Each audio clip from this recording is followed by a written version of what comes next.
Republik kembali gaduh pasca dikeluarkannya Permendikbud Dikti tentang kekerasan seksual terhadap perempuan.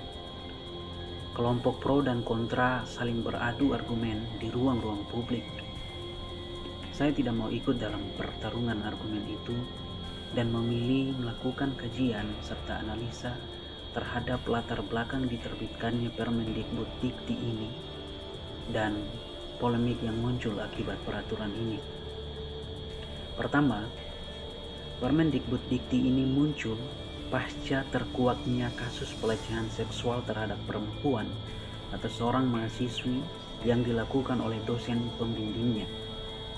Sebagaimana kita ketahui, dosen diberikan kewenangan penuh untuk menentukan lulus tidaknya seseorang pada mata kuliah yang diampuni, apalagi pada tahapan penyusunan tugas akhir seperti proposal penelitian ataupun skripsi. Persetujuan dosen mutlak diperlukan sebelum seseorang disertakan dalam seminar proposal ataupun ujian skripsi. Kewenangan inilah yang menjadi pintu masuk terjadinya perilaku menyimpang tersebut. Apalagi dosen yang dibutakan oleh nafsu serta akhlak dan moral yang tidak terpuji. Di sisi lain, rancangan undang-undang tentang kekerasan terhadap perempuan masih alot dinegosiasikan di tingkat parlemen, sehingga ada kekhawatiran para pelaku kekerasan seksual dapat melenggang dengan santai tanpa rasa bersalah karena belum kuatnya aturan yang dapat memberikan efek jera bagi para pelaku. Imbasnya adalah korban menjadi takut untuk menempuh jalur hukum serta takut dikucilkan dari kehidupan sosialnya.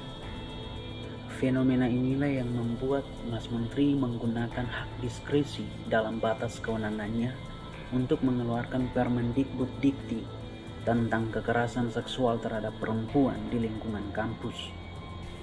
Bagi saya, inisiatif ini didasarkan pada niatan yang baik, apalagi berdasarkan data yang dirilis dalam sebuah acara stasiun TV.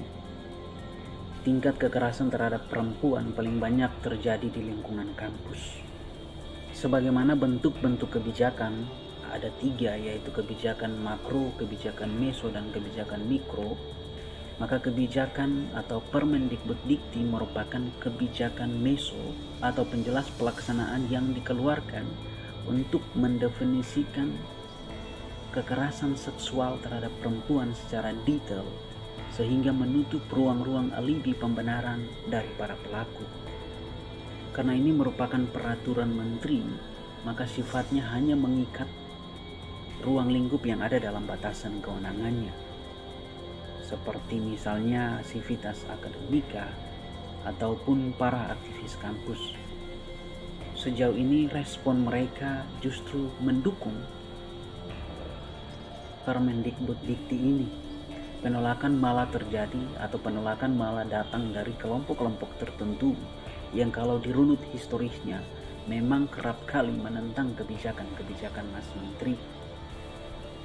Mulai dari fitnah atau tuduhan tentang dihilangkannya pendidikan agama pada bangku sekolahan, yang akhirnya tuduhan itu terbantahkan oleh klarifikasi Mas Menteri sampai pada kasus yang terakhir ini. Sampai pada titik ini saya berkesimpulan bahwa yang kontroversial sebenarnya bukanlah permen atau kebijakan-kebijakan yang diambil oleh Mas Menteri, tetapi justru Mas Menterinya yang kontroversial.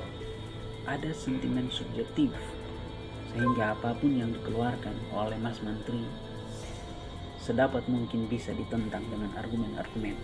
Benar bahwa kebijakan ini mungkin saja belum bisa mengakomodir setiap standar nilai ataupun norma dan etika yang berlaku.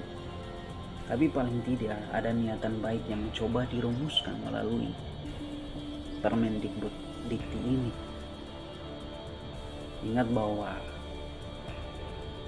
ketika kebijakan belum mampu mengamankan semua kepentingan, maka diperlukan kebijaksanaan untuk hidup sesuai dengan norma ataupun etika yang berlaku secara umum.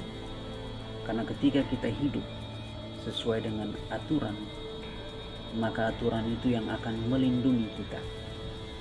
Tapi bila mana kita mencoba keluar dari koridor aturan yang ada, maka justru aturan itu yang akan mengikat dan menekan kita. Hormat.